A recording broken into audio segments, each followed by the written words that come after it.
तो नमस्कार, राम राम। कैसे हैं आप सभी? ओएसिस बायोलॉजी के इस सेशन में आपका फिर से स्वागत है। यहाँ पर बायोलॉजी सिर्फ दिमाग में नहीं घुसती तो दिल में घुसती है। तो जुड़े रहिए इस सेशन से और लीजिए बायोलॉजी के इस चैप्टर का मजा। Cell the unit of life. हमने पूरा इंट्रोडक्टरी पार्ट कवर कर लिया था, तो आज हम आगे बढ़ते हैं, हर एक सेल ऑर्गेनल को पढ़ते हैं, हर एक प्रोकैरियोट के सेल के स्ट्रक्चर को ध्यान से पढ़ेंगे। तो शुरू हो जाओ, निकालो अपनी किताबें और लिखना शुरू करो। चलो, सबसे पहला जो पॉइंट होगा हमारा वो होगा सबसे बाहर की कवरिंग। अगर किसी सेल को ध्यान से पढ़ना है, आसानी से समझना है, तो उस सेल को बाहर से अंदर की तरफ पढ़ते जाओ। तो सबसे बाहर कोई सेल हो तो उसके बाहर सबसे आउटर बाउंड्री जो होती है, हमने पढ़ा था, वो होती है सेल वॉल। सेल की सबसे बाहर की बाउंड्री लाइन है। सेल वॉल के बाहर भी कुछ है क्या? तो है, जिसे हमने कल पढ़ा था, कैप्सूल। कैप्सूल मतलब क्या? ये एक जेली लाइक ग्लाइकोकैलिक्स लेयर है जो सेल वॉल के भीतर प्रेजेंट होती है, सेल को प्रोटेक्ट करने का काम करेगी। तो किस तरह से वो कैप्सूल प्रेजेंट होती है ये आपको स्क्रीन पर दिखाई दे रहा होगा। तो पढ़ते हैं उस ग्लाइकोकैलिक्स का कंपोजिशन प्रॉपर में। चलो, तो सबसे पहले हम क्या पढ़ रहे थे? तो कैप्सूल। चलो, फिर कैप्सूल को ध्यान से पढ़ते हैं। ये जो कैप्सूल है इसे हम क्या बोलेंगे? ग्लाइकोकैलिक्स। मतलब वो एक जेली लाइक मटेरियल से सेल को कवर करने वाली लेयर, उसे बोलेंगे हम ग्लाइकोकैलिक्स। इसमें आपको इस डायग्राम के पास आप ध्यान से देखिए तो ये जो छोटे छोटे मॉलिक्यूल्स आपको नजर आ रहे हैं, ये ग्लाइकोकैलिक्स लेयरिंग है जो सेल को पूरी तरह से ऊपर से कवर कर रही है। क्या बात, मतलब सेल ने खुद के लिए एक जेली लाइक लेयर उसके भीतर पूरी तरह से सिंथेसाइज कर ली है। ओके, उसे हम देखेंगे कि ये जो लेयर आपको नजर आएगी ये होगी ग्लाइकोकैलिक्स की लेयर जो सेल के बाहर प्रेजेंट है। अब ये जो ग्लाइकोकैलिक्स की लेयर है इसे हम क्या बोलेंगे? इसे हम बोलेंगे कि ये एक स्लिमी जेली लाइक लेयर है। ठीक है, ये तो पता है सर। अभी तो आपने बताया कि सेल के बाहर आउटर लाइन पर एक जेली लाइक मटेरियल प्रेजेंट होता है जो एक लेयर बनाती है। ठीक है सर, किससे बनती है वो बनती है पॉलीसैकेराइड से। पॉलीसैकेराइड्स मतलब क्या? बहुत सारी शुगर्स अगर एक साथ आ जाए, उसके अंदर बॉन्ड, ग्लाइकोसाइडिक बॉन्ड अगर फॉर्म हो जाए तो वो क्या बनाते हैं? पॉलीसैकेराइड्स। पॉली मतलब बहुत ज्यादा, 10 से भी ज्यादा शुगर्स अगर एक साथ आ जाए तो उसे हम बोलते हैं पॉलीसैकेराइड्स। वही पॉलीसैकेराइड्स की एक लेयर सेल के भीतर प्रेजेंट है। कोई बैक्टीरिया ऐसे होते हैं कि उनके अंदर पॉलीपेप्टाइड की लेयर भी दिख जाती है। मतलब जो भी स्लिम लेयर या जो भी लेयर उसके सराउंडिंग में प्रेजेंट होगी, जिसे हम कैप्सूल बोलेंगे, उसमें कुछ प्रोटीन कंटेंट भी हमें दिखाई देते हैं। ठीक है, उसका फंक्शन क्या है? तो आप बाहर से प्रेजेंट है, इसका मतलब क्या? प्रोटेक्शन। वो प्रोटेक्ट करेगी, राइट? अगर हम अपना मोबाइल फोन यूज करते हैं तो उस पर एक कवर लगाते हैं। क्यों लगाते हैं? क्योंकि वो हमारे मोबाइल फोन को क्या करेगा? प्रोटेक्ट करेगा। इसी तरह बैक्टीरियल सेल ने भी खुद के प्रोटेक्शन के लिए एक जेली लेयर उसके सराउंडिंग में सिंथेसाइज कर ली है जो उसका प्रोटेक्शन करने का काम करेगी। चलो, नेचर क्या मतलब अमेजिंग नेचर है। सेल को वो फटने भी नहीं देती, डेसिकेशन भी नहीं होता उसका, या फिर फैगोसाइटोसिस से भी बचाती है, राइट? ये सारा फंक्शन उस किसका है? ग्लाइकोकैलिक्स का है, जिसे हम कैप्सूल भी बोलेंगे। ठीक है, it helps in adhesion to the surface. अगर समझ लो कि कोई चीज है, आपको किसी चीज से उसे चिपकाना है। अगर आप देखें तो आपने कभी 2 स्टिक टेप देखा होगा, दोनों साइड से वो स्टिक हो सकता है। अगर उस स्टिक टेप को कोई एक ऊपर से स्टिकी लेयर उसके ऊपर प्रेजेंट नहीं होगी तो वो दूसरे चीज से चिपक जाएगी क्या? नहीं चिपक सकती, क्योंकि उसके ऊपर वो ग्लू लाइक लेयर नहीं है। उसी तरह एक बैक्टीरियल सेल हो तो उसे किसी सरफेस पर अटैच होना हो, तो उस अटैचमेंट के लिए ये जेली लाइक लेयर बहुत इसेंशियल बन सकती है। ठीक है, तो उसका काम एडेजन भी होगा। ये भी बात आप याद रखिए कि वो एडेजन में भी काम करेगी, वो प्रोटेक्ट भी करेगी, वो सेल को फटने नहीं देगी, मतलब डेसिकेशन नहीं होने देगी। ये सारे काम करता है एक कैप्सूल जिसे हम बोलेंगे ग्लाइकोकैलिक्स। अब एक सीक्रेट बात बताता हूं जो हम दोनों के बीच में ही रहनी चाहिए, ठीक है। अगर एक बैक्टीरियल सेल के बाहर एक जेली लाइक लेयर प्रेजेंट है तो वो दो फॉर्म्स में प्रेजेंट हो सकती है। एक जो लूजली कनेक्ट होती है, ग्लाइकोकैलिक्स लेयर अगर लूजली कनेक्टेड हो, अगर उसका लूज कनेक्शन हो तो उसे हम क्या बोल सकते हैं, क्या बोलेंगे बच्चों, तो उसे हम बोलेंगे स्लिम लेयर। क्या बोलेंगे, स्लिम लेयर। अगर वही लेयर टाइटली कनेक्टेड हो, टाइटली कनेक्टेड हो तो उसे क्या बोलेंगे, तो उसे हम बोलेंगे कैप्सूल। क्या बोलेंगे, कैप्सूल। तो जो स्लिम लेयर, जो ग्लाइकोकैलिक्स की लेयर होती है, अगर वो टाइटली बॉन्डेड हो तो उसे बोलेंगे कैप्सूल, और वो अगर लूजली बॉन्डेड होगी तो उसे बोलेंगे स्लिम लेयर। ठीक है, चलो बढ़ते हैं अगले पॉइंट की तरफ, जिसमें हम बैक्टीरिया के अंदर की लेयर, जो एक सेल वॉल, जो एक बैक्टीरियल सेल के कैप्सूल के अंदर की लेयर होगी, जिसे हम बोलेंगे सेल वॉल। सेल वॉल, इसका मतलब ही है क्या है, वॉल। अब वॉल किससे बनती है, छोटे छोटे ब्लॉक्स से बनती है। मतलब बैक्टीरियल सेल में अगर हम सेल वॉल के बारे में ध्यान से पढ़ें तो उसका composition bacteria to bacteria change हो सकता है। अब अगर सेल वॉल के बारे में पढ़े तो वॉल का मतलब क्या होता है, to protect internal regions, right. अंदर के रीजन्स को प्रोटेक्ट करने का काम सेल वॉल करेगी। तो आपको इस रीजन में ये वाला रीजन दिख ही रहा होगा, इसे हम बोलेंगे सेल वॉल बोलेंगे। क्या बोलेंगे, सेल वॉल। और इसके अंदर वाली जो ब्लू कलर की लेयरिंग आपको नजर आ रही है उसे बोलेंगे हम प्लाज्मा मेम्ब्रेन।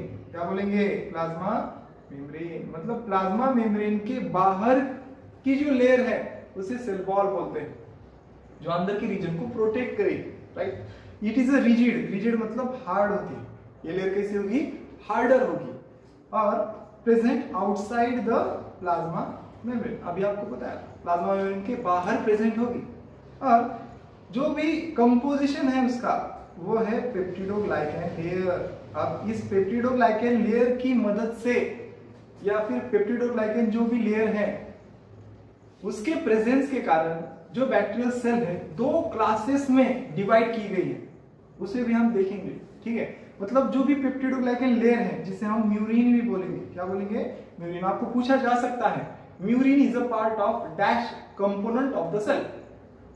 सेल के कौन से रीजन का कंपोनेंट म्यूरिन है। म्यूरिन का मतलब पेप्टिडोग्लाइकन, और पेप्टिडोग्लाइकन से क्या बनती है, तो सेल की सेल वॉल बनती है, ठीक है। सो पेप्टिडोग्लाइकन अगर थिक हो, क्या हो, थिक पेप्टिडोग्लाइकन की लेयर है तो वो सेल बन जाती है ग्राम पॉजिटिव, और अगर उसी पेप्टिडोग्लाइकन की लेयर थिन हो तो वो बन जाती है सेल, कौन सी बन जाती है, ग्राम नेगेटिव। तो बैक्टीरिया को दो क्लासेस में डिवाइड किया जा सकता है on the presence of peptidoglycan layer on that cell wall. So into gram positive bacteria and gram negative bacteria. अगर ग्राम पॉजिटिव बैक्टीरिया है तो वो क्या करेगा, उसमें पेप्टिडोग्लाइकन की लेयर जो है वो थिक होनी चाहिए, और ग्राम नेगेटिव बैक्टीरिया हो तो पेप्टिडोग्लाइकन की लेयर कैसी होनी चाहिए, थिनर होनी चाहिए। क्या बात है, चलो आगे बढ़ते हैं। तो उसका फंक्शन होगा, it provides shape and mechanical strength. वो क्या प्रोवाइड करेगा, वो शेप प्रोवाइड करेगा और मैकेनिकल स्ट्रेंथ प्रोवाइड करेगा। सेल अगर एक शेप एक्वायर करता है, जब हम बैक्टीरियल सेल को देखते हैं तो बैक्टीरियल सेल में अलग अलग शेप नजर आते हैं, जैसे कि कोकस शेप होगा, बैसिलस शेप होगा, या फिर उसके बाद स्पाइरलम शेप होगा, उसके बाद विब्रियो शेप होगा। ओके, ये सारी शेप जो आपको बैक्टीरिया की नजर आते हैं वो अलग अलग शेप क्यों हैं, क्योंकि उसके भीतर या उसके सराउंडिंग में हमें सेल वॉल नजर आती है। सेल वॉल रिजिड होने के कारण वो सारे सेल्स को, अलग अलग टाइप के सेल्स को क्या प्रोवाइड करती है, शेप प्रोवाइड करती है। तो शेप प्रोवाइड करने का काम भी वो क्या करेंगी, सेल वॉल ही करेंगी, और एक मैकेनिकल सपोर्ट या स्ट्रेंथ प्रोवाइड करने का काम भी सेल वॉल ही करेंगी। सबसे इंपॉर्टेंट बात, अगर हम ध्यान से पढ़े तो जो भी सेल वॉल है वो क्या करेगी, वो सेल को मतलब इट प्रिवेंट्स ऑस्मोटिक लाइसिस।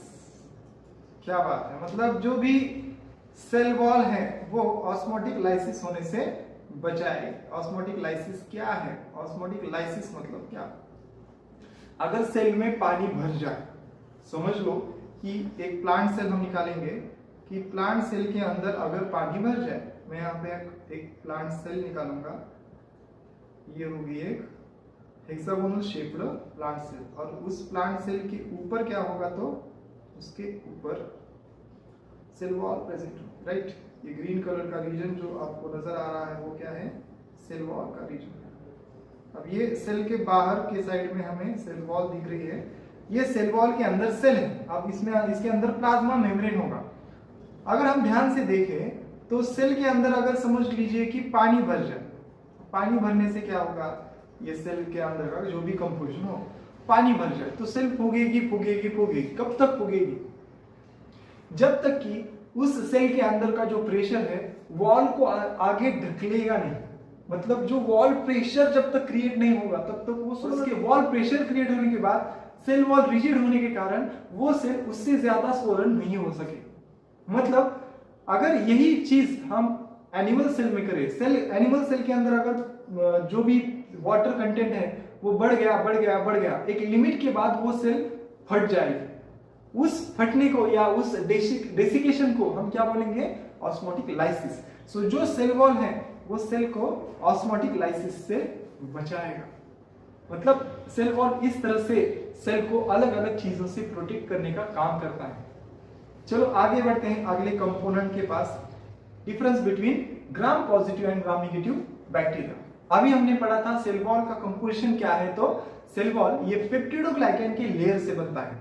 अब पेप्टिडोग्लाइकन लेयर कैसे अलग अलग बैक्टीरिया बनाता है, जैसे हमने पढ़ा था अभी ग्राम पॉजिटिव बैक्टीरिया और ग्राम निगेटिव बैक्टीरिया। चलो सबसे पहली वाली जो बैक्टीरिया है वो है ग्राम पॉजिटिव बैक्टीरिया। ओके, अब ये जो ग्राम पॉजिटिव बैक्टीरिया आपको दिख रही है, इसमें ये जो ब्लू कलर के पर्पल कलर के आपको स्ट्रक्चर्स नजर आ रहे हैं, ये सारी की सारी लेयर किसकी है, तो पेप्टिडोग्लाइकन लेयर की है, राइट। ये सारा का सारा रीजन किसका है, तो पेप्टिडोग्लाइकन लेयर। अब ये जो पेप्टिडोग्लाइकन लेयर उसमें प्रेजेंट है, इसके मल्टीपल लेयर्स हमें नजर आ रहे हैं, राइट। ये मल्टीपल लेयर्स हैं इसके पास। ये मल्टीपल लेयर्स, इतने सारे मल्टीपल लेयर्स अगर एक स्ट्रक्चर में प्रेजेंट हो तो उसे हम थिक बोलेंगे। मतलब इस वाले सेल में अगर हम देखें तो पेप्टिडोग्लाइकन लेयर कैसी है, थिक है। मतलब इसी वजह से उसे हमने बोला था कि ये ग्राम पॉजिटिव बैक्टीरिया है, राइट। पेप्टिडोग्लाइकन लेयर ज्यादा है। और जो भी लेयर्स अटैच होते हैं वो किस एसिड की मदद से अटैच होते हैं, तो टेकोइक एसिड की मदद से। मतलब आपको अगर कुछ याद रखना है तो क्या याद रखना है कि इस टाइप के जो सेल्स है जिसकी सेल वॉल में पेप्टिडोग्लाइकन लेयर थिक होता है, तो उसमें पेप्टिडोग्लाइकन लेयर्स के साथ टेकोइक एसिड भी अटैच होता है, ठीक है। एक ग्राम नाम के साइंटिस्ट ने आइसोलेट किए हुए दो डिफरेंट टाइप्स ऑफ बैक्टीरिया, जिसमें ग्राम पॉजिटिव और ग्राम नेगेटिव बैक्टीरिया भी आ जाए, ठीक है। तो इसके नीचे हम सेल मेम्ब्रेन देखते हैं। ये तो हमें पता ही है कि सेल वॉल के अंदर क्या आएगा, तो सेल मेम्ब्रेन का रिलेशन आएगा। और अब अगर हम ग्राम निगेटिव बैक्टीरिया को पढ़ते हैं तो ग्राम निगेटिव बैक्टीरिया, मैं थोड़ा साइड में आ जाता हूं, मतलब आपको प्रॉपर्ली दिख जाएगा। ये ग्राम निगेटिव बैक्टीरिया जो है इसमें आपको पेप्टिडोग्लाइकन की लेयर बहुत ही थिन नजर आए।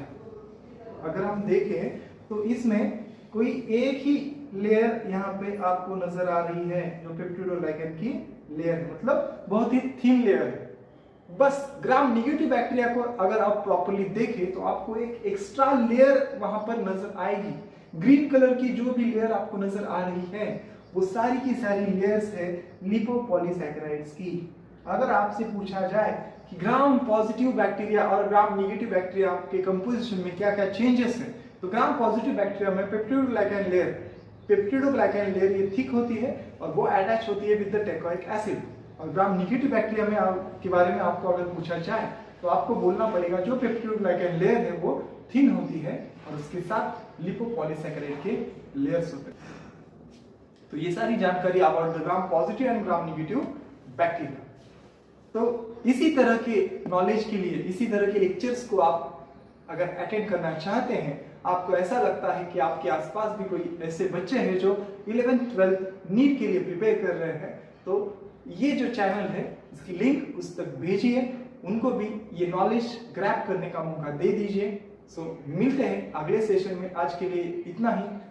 नमस्कार, राम राम, थैंक यू।